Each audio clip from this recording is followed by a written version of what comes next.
तो जैसा कि पिछले वीडियो में हम लोगों ने पढ़ा था, सिंपली सपोर्टेड बीम हो गई, उस पर अगर यूडीएल लग रहा है, कंसंट्रेटेड लोड लग रहा है, या किसी अदर पॉइंट पर लग रहा है, मिड पॉइंट के अलग जो है कहीं लोड लग रहा है, तो उस कंडीशन में एसएफडी और बीएमडी क्या कैसे कैसे बनेगा। आज जो हमारा टॉपिक होने वाला है, इसमें हम लोग पढ़ेंगे कैंटिलीवर बीम के लिए कि इसका एसएफडी और बीएमडी जो है कैसे बनेगा। तो इसमें भी यही दो कंडीशन होंगी, एक जब कंसंट्रेटेड लोड लग रहा हो, एक जब यूनिफॉर्मली डिस्ट्रीब्यूटेड लोड लग रहा हो। तो यहाँ पर कैंटिलीवर बीम क्या है, यहाँ पर एक तरह का सपोर्ट है और यहाँ पर ये आपकी बीम है। बीम पर इस एज पर एक साइड पर जो है डब्ल्यू जो है ये लोड लग रहा है, एक कंसंट्रेटेड लोड है। तो यहाँ पर आपको बताना है कि इसका शीयर फोर्स डायग्राम कैसे बनेगा और बेंडिंग मोमेंट डायग्राम कैसे बनेगा। तो पहले तो यहाँ पर हमें पता करना होगा कि रिएक्शन फोर्स कितना काम करेगा और कहाँ पर काम करेगा। इस पॉइंट पर काम करेगा रिएक्शन फोर्स। तो रिएक्शन फोर्स क्या हो जाएगा, डायरेक्टली यहाँ से आप निकाल सकते हैं, वो हो जाएगा W के बराबर। तो यहाँ पर क्या लग रहा है, रिएक्शन फोर्स W लग रहा है। अब इसके शियर फोर्स डायग्राम की अगर बात करें, तो शियर फोर्स डायग्राम के लिए हम यहाँ पर लाइन ड्रॉ कर लेते हैं। मान लीजिए ये पॉइंट A है, ये पॉइंट B है, ठीक है। तो यहाँ पर A और यहाँ पर B। अब यहाँ पर आप B पर देखिए, B पर एक डाउनवर्ड फोर्स लग रहा है, तो इसकी वैल्यू अब यहाँ पर क्या लिखेंगे एसएफडी में कि वो नेगेटिव है, तो यहाँ पर जाएगा नीचे। कितनी वैल्यू है, W के बराबर है। फिर इसके बाद जैसे ही आप यहाँ से आगे बढ़ेंगे, जैसे यहाँ पर मान लीजिए आप इस क्रॉस सेक्शन पर चेक कर रहे हैं कि क्या शेयर फोर्स आएगा, तो यहाँ पर देखिए इस साइड में केवल एक ही फोर्स काम कर रहा है डाउनवर्ड, तो यहाँ पर W है। और सेम एज यहाँ तक आप A तक चलते चले जाएंगे तो आपको कितना मिलेगा, W मिलेगा। और आपको अगर यहाँ से अगर आप लेफ़्ट साइड में चेक करें तो कितना आ रहा है, W जो है अपवर्ड डायरेक्शन में है। और अगर आप लेफ़्ट साइड में अपवर्ड कोई फोर्स देखते हैं तो उसकी वैल्यू नेगेटिव कंसीडर करते हैं, तो यहाँ पर जो वैल्यू आएगी ये भी नेगेटिव आएगी। तो यहाँ पर ये जो पूरा इसका ग्राफ बनेगा -W। शीयर फोर्स जो है, अगर कैंटिलीवर बीम है उसका कंसंट्रेटेड लोड लग रहा है एक एज पर, उसके साइड पर, तो इस कंडीशन में इसका जो शीयर फोर्स डायग्राम बनेगा वो नेगेटिव एक्सिस पर बनेगा, -W होगी इसकी वैल्यू। फिर इसके बाद अगर हम इसका बेंडिंग मोमेंट डायग्राम देखें किस तरह से बनेगा, तो बेंडिंग मोमेंट डायग्राम के लिए यहाँ पर लाइन ड्रॉ करते हैं A और B। इस पॉइंट पर देखो आप B पॉइंट पर, तो B पॉइंट पर ही आप देखोगे तो वैल्यू आ जाएगी 0, ठीक है। क्योंकि B पॉइंट पर हमें देखना है, तो B पॉइंट पर अगर इस साइड के देखें आप, तो कोई साइड में और कोई फोर्स लग ही नहीं रहा है, एक फोर्स काम कर रहा है, वहाँ पर वैल्यू 0 है, तो यहाँ पर वैल्यू हो गई 0। फिर अब उसके बाद जैसे ही आप मान लीजिए इस क्रॉस सेक्शन पर निकालना चाह रहे हैं, तो इस क्रॉस सेक्शन की वैल्यू मान लीजिए कुछ, इस बीम की मान लीजिए पूरी लेंथ दी गई है L है और ये कुछ लेंथ है B। तो यहाँ पर अगर आप मोमेंट निकालेंगे तो मोमेंट क्या आ जाएगा, force into perpendicular distance W into में B। इस पॉइंट की हम बात कर रहे हैं। यहाँ पर मान लीजिए C पॉइंट है, तो M ऑफ C पर मोमेंट कितना आएगा, W इंटू B में आएगा। और ये किस डायरेक्शन में होगा, यहाँ पर आप देखिए ये इसको घुमाएगा क्लॉकवाइज में, तो ये नेगेटिव होगा, मतलब नीचे कहीं बनेगा। तो मान लीजिए यहाँ पर कुछ W भी आ रहा है। और आपने पढ़ा था कि अगर कंसंट्रेटेड लोड हो तो वहाँ पर जो शीयर फोर्स होता है वो कांस्टेंट होता है, लेकिन अगर यूडीएल हो तो शीयर फोर्स जो होता है वो आपका वेरी करता है लीनियरली।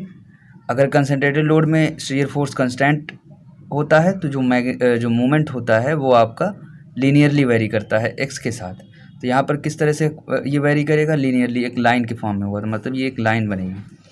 फिर अगर आप A पर चेक करो, तो A पॉइंट पर जैसे आप चेक करोगे तो यहाँ पर W फोर्स काम कर रहा है और कितना मोमेंट बनेगा, W इंटू L नेगेटिव में। तो ये सबसे जो मैक्सिमम वैल्यू आएगी नेगेटिव टर्म्स में वो आएगी माइनस में WL। ये बनेगा इसका मोमेंट, बेंडिंग मोमेंट डायग्राम। तो ये हो जाता है आपका कैंटिलीवर बीम का बेंडिंग मोमेंट डायग्राम। इसके बाद हम लोग देख लेते हैं कि अगर कोई कैंटिलीवर बीम होती है और उस पर यूडीएल लग रहा होता, यूनिफॉर्म डिस्ट्रीब्यूटेड लोड, तो उस कंडीशन में शीयर फोर्स और बेंडिंग मोमेंट डायग्राम कैसे बनाते हैं हम लोग। तो यहाँ पर एक यूडीएल लग रहा है, इसकी वैल्यू दी गई है W। इसको आप लिख सकते हो किलो न्यूटन पर मीटर, मतलब 1 मीटर पर जो है वो W लोड काम कर रहा है। और इसकी लेंथ कुछ दी गई है वो है L। तो पूरी लेंथ पर कितना काम कर रहा होगा लोड, वो होगा WL। तो इसका अगर हम शीयर फोर्स डायग्राम देखें, तो शीयर फोर्स डायग्राम यहाँ पर इसकी पॉइंट्स मान लेते हैं A B है, और यहाँ पर रिएक्शन फोर्स कितना काम कर रहा होगा, रिएक्शन फोर्स यहाँ पे आप दिखा सकते हैं, जैसे यहाँ पर काम करेगा WL लोड काम करेगा, तो यहाँ पर कितना हो जाएगा, WL हो जाएगा। ये पॉइंट हो गया आपका A और ये हो गया बी। बी पॉइंट पर देखिए अभी भी कोई लोड नहीं काम कर रहा है। अब मान लेते हैं हम लोग यहाँ पर एक क्रॉस सेक्शन जो है ले लेते हैं, यहाँ पर कोई पॉइंट जो है हम लोग यहाँ पर ले लेते हैं, ये है सी पॉइंट। तो सी पॉइंट पर हम पहले पता कर लेते हैं कि क्या शेयर फोर्स बनेगा, और यहाँ पर ये जो डिस्टेंस है वो मान लेते हैं कुछ बी है। तो यहाँ पर क्या काम कर रहा होगा लोड, ये होगा डब्ल्यू बी। ये कितनी डिस्टेंस पर काम कर रहा होगा, बी बाई टू की डिस्टेंस पर। तो ये हो जाएगा डब्ल्यू बी इंटू में बी बाई सॉरी ये आपका मोमेंट नहीं निकालना है यहाँ पर। तो यहाँ पर लोड कितना काम कर रहा है, अगर आप सी के अकॉर्डिंग देखें, मतलब क्रॉस सेक्शन सी पर देखें कितना लोड लग रहा है और कितना शेयर फोर्स काम कर रहा है, तो उसमें देखना हमें कि इस साइड में कितना फोर्स काम कर रहा है। तो इस साइड में डब्ल्यू बी काम कर रहा है, फोर्स डाउनवर्ड काम कर रहा है, तो यहाँ पर वैल्यू जो आएगी वो नेगेटिव आएगी। तो सी पे जो है कितना लोड काम कर रहा है वो है डब्ल्यू बी। तो यहाँ पर कुछ वैल्यू आ गई नेगेटिव में, तो यहाँ पर लिख देते हैं डब्ल्यू जो आपका आया था डब्ल्यू बी ये नेगेटिव में आ रहा है, मतलब मान लेते हैं कुछ यहाँ पर आया। और लीनियरली इसलिए बनेगा क्योंकि पता है आपको यूडीएल अगर होता है तो जो शेयर फोर्स होता है वो एक्स के साथ लीनियरली वेरी करता है, ठीक है। फिर यहाँ पर अगर ए पॉइंट पर आप देखो कितना शेयर फोर्स काम कर रहा होगा, तो ए पॉइंट पर देखने के लिए यहाँ पर आप देखोगे तो ये पूरी साइड आ जाएगा, पूरी साइड पर कितना लोड काम कर रहा है, डब्ल्यू एल काम कर रहा है। तो यहाँ पर क्या शेयर फोर्स बनेगा, डब्ल्यू एल। यहाँ पर ये आ गया आपका कुछ डब्ल्यू एल, ये यहाँ पर कुछ इस तरह से एक लाइन के शेप में होगा, एक ट्रायंगल बनेगा। तो मैक्सिमम वैल्यू क्या आ जाएगी, एफ ए पर शेयर फोर्स जैसे आप निकालोगे तो नेगेटिव में रहेगा डब्ल्यू एल। फिर इसके बाद अगर हम बेंडिंग मोमेंट डायग्राम देखें, तो बेंडिंग मोमेंट डायग्राम यहाँ पर हमने ले लिया वही पॉइंट ए बी। यहाँ पर आप देखो बी पॉइंट पर जो होगा, यहाँ पर तो अभी कोई लोड नहीं काम कर रहा है तो कोई मोमेंट भी नहीं आएगा, तो यहाँ पर हो गया अभी ज़ीरो। फिर हम इसी सी पॉइंट पर पता करते हैं क्या आ जाएगा बेंडिंग मोमेंट।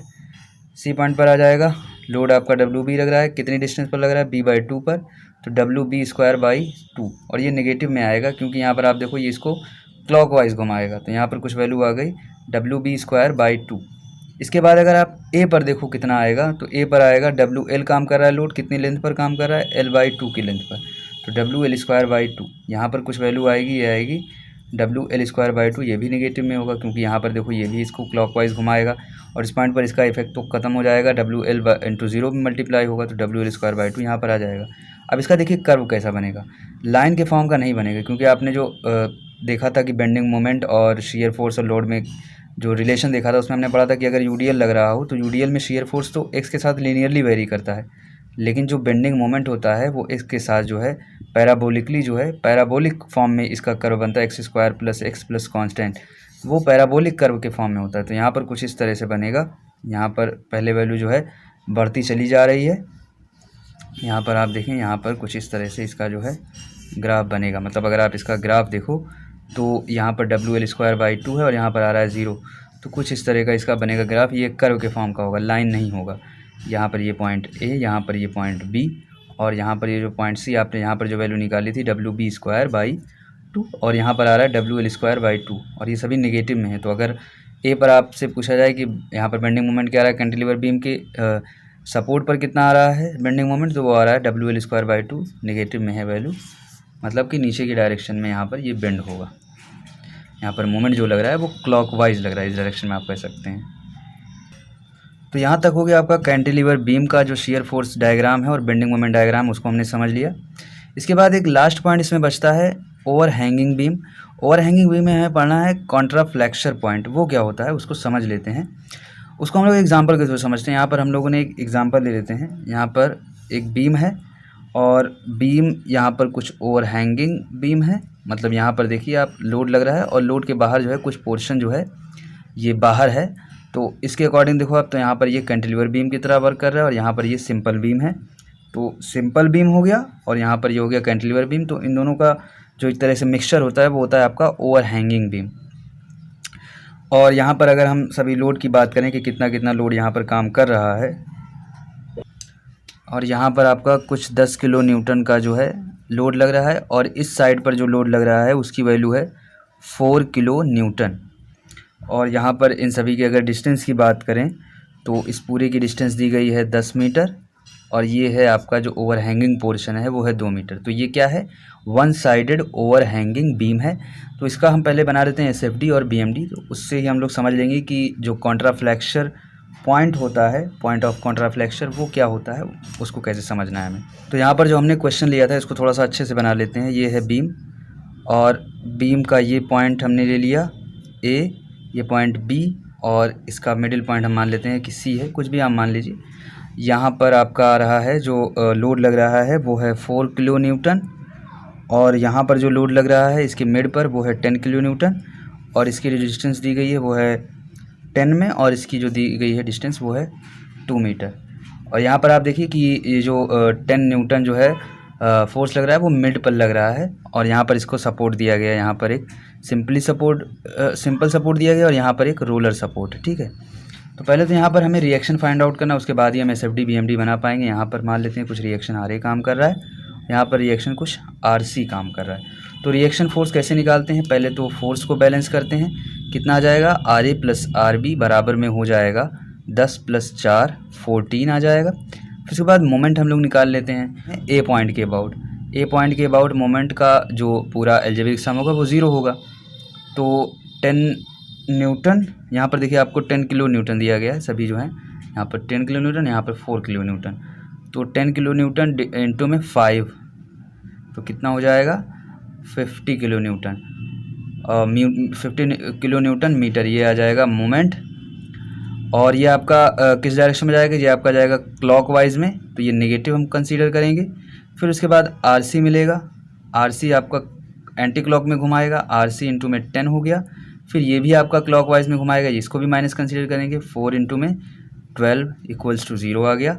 तो आरसी इंटू में 10 की वैल्यू क्या आ जाएगी, 12 × 4 48, और 50 98।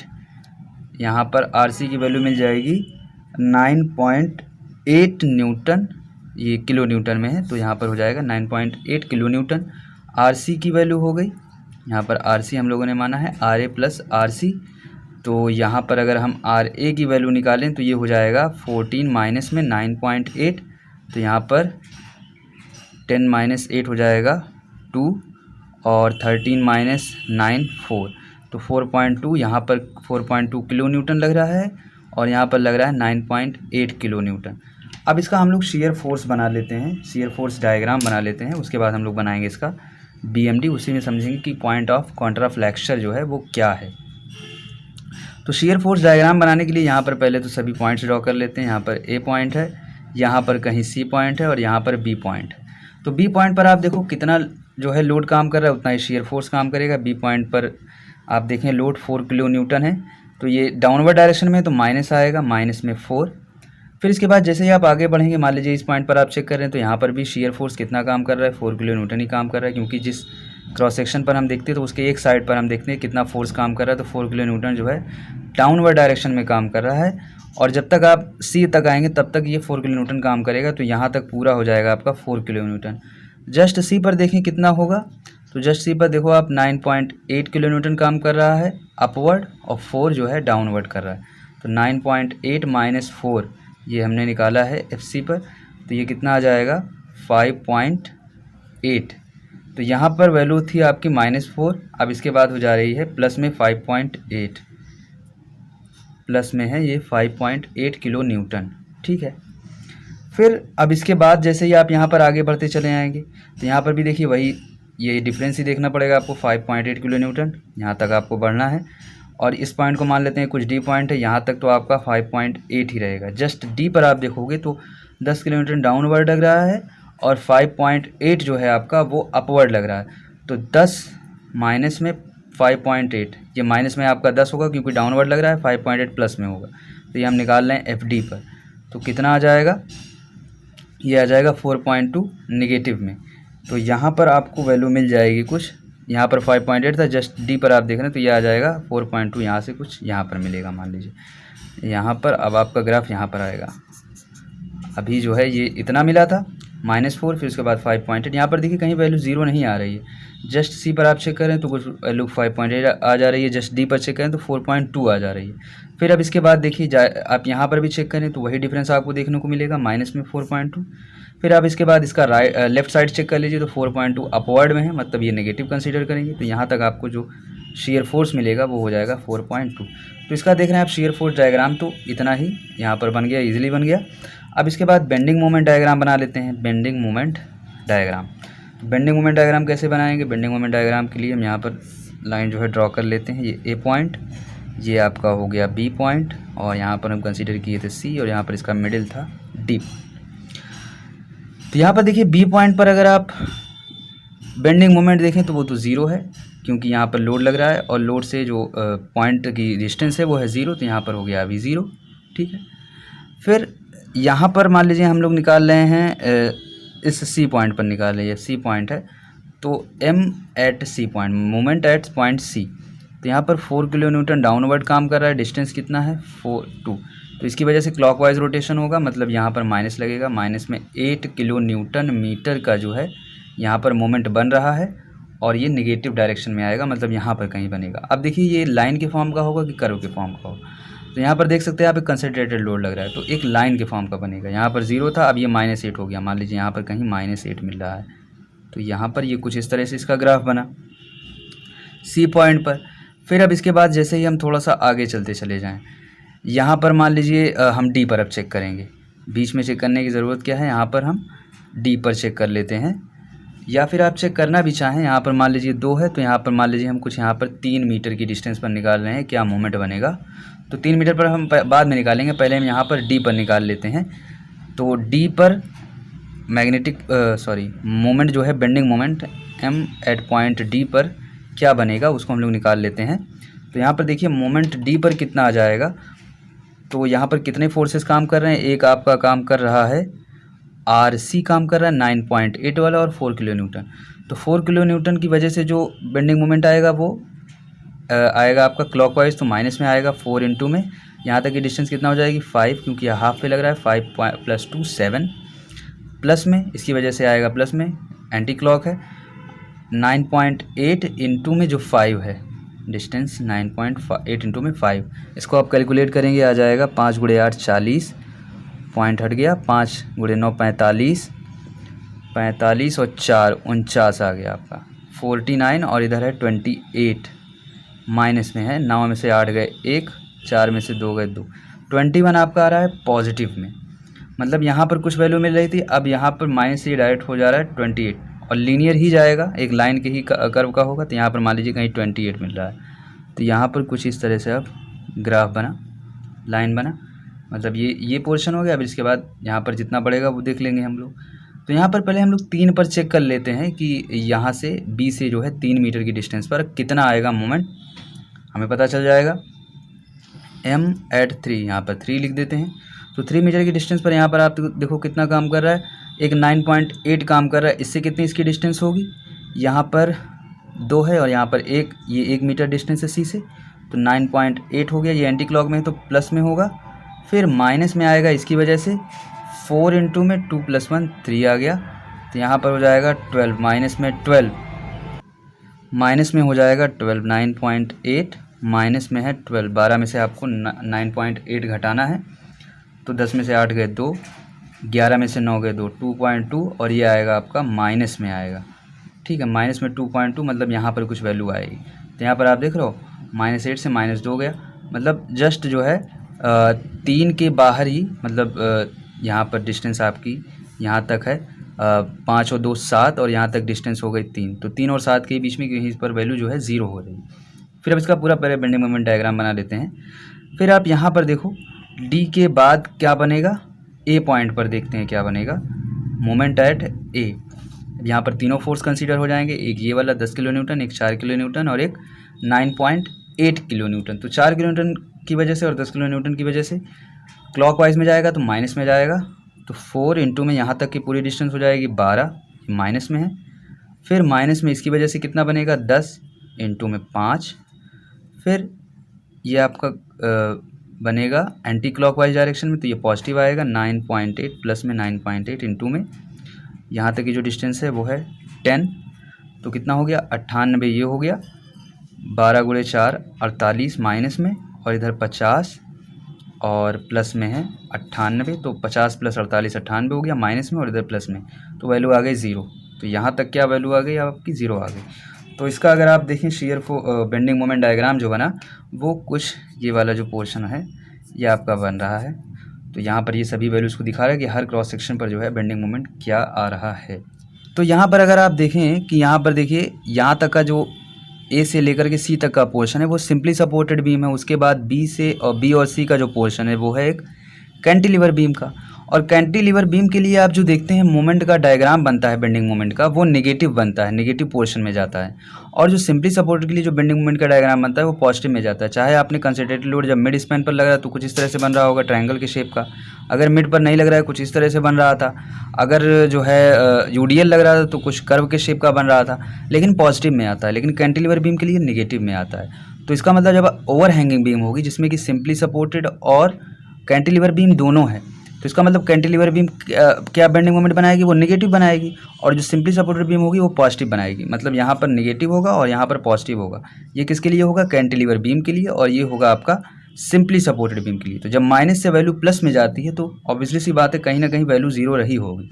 जैसे आप यहाँ पर कोऑर्डिनेट देखते हैं तो कोऑर्डिनेट में क्या होता है, जीरो के इस लेफ्ट साइड में जो होता है वो माइनस में वैल्यूज़ होती हैं और ज़ीरो के राइट साइड में जो है प्लस में वैल्यूज़ होती हैं। तो यहाँ पर आप देखिए जब वैल्यू जो है माइनस से प्लस में जाएगी तो कहीं ना कहीं ज़रूर ऐसा कोई पॉइंट होगा जहाँ पर बेंडिंग मोमेंट की वैल्यू ज़ीरो हो रही होगी। तो जहाँ पर इसका जो नेचर होता है पूरी तरह से चेंज होता है, माइनस से प्लस हो जाता है, तो वहाँ पर जहाँ पर वैल्यू ज़ीरो आती है, यहाँ पर जैसे आप देख रहे हैं कि बेंडिंग मोमेंट की वैल्यू ज़ीरो आ रही है, तो उस पॉइंट को बोलते हैं पॉइंट ऑफ कॉन्ट्रा फ्लैक्चर।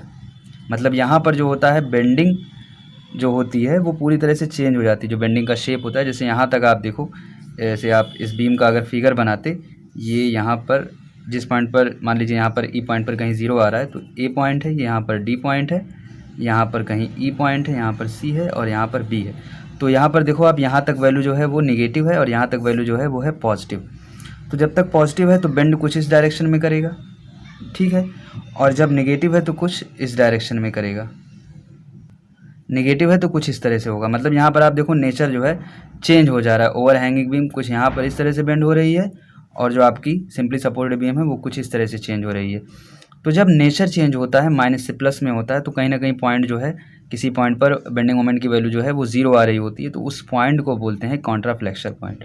तो आई थिंक आपको ये वीडियो समझ में आया होगा, पॉइंट ऑफ कॉन्ट्रा फ्लैक्चर क्या होता है वो समझ में आया होगा। और इसके बाद यहाँ पर पूरा जो टॉपिक होता है आपका शेयर फोर्स और बेंडिंग मोमेंट का, वो यहाँ पर पूरी तरह से एंड होता है। और इसके अगले वीडियो हम लोग पढ़ेंगे थियरी ऑफ सिंपल बेंडिंग में जो थियरिटिकल पार्ट्स हैं उनके बारे में। और भी अगर आपके कोई क्वेश्चंस इसमें हों जो आपको नहीं समझ में आया तो आप उसको कमेंट कर सकते हैं। और अगर आपको वीडियो अच्छा लगा हो तो वीडियो को लाइक करें, शेयर, सब्सक्राइब करें और बेल आइकन प्रेस करें ताकि आपको अगले वीडियोज़ की नोटिफिकेशन मिलती रहे। तो आज का वीडियो यहाँ पर एंड करते हैं।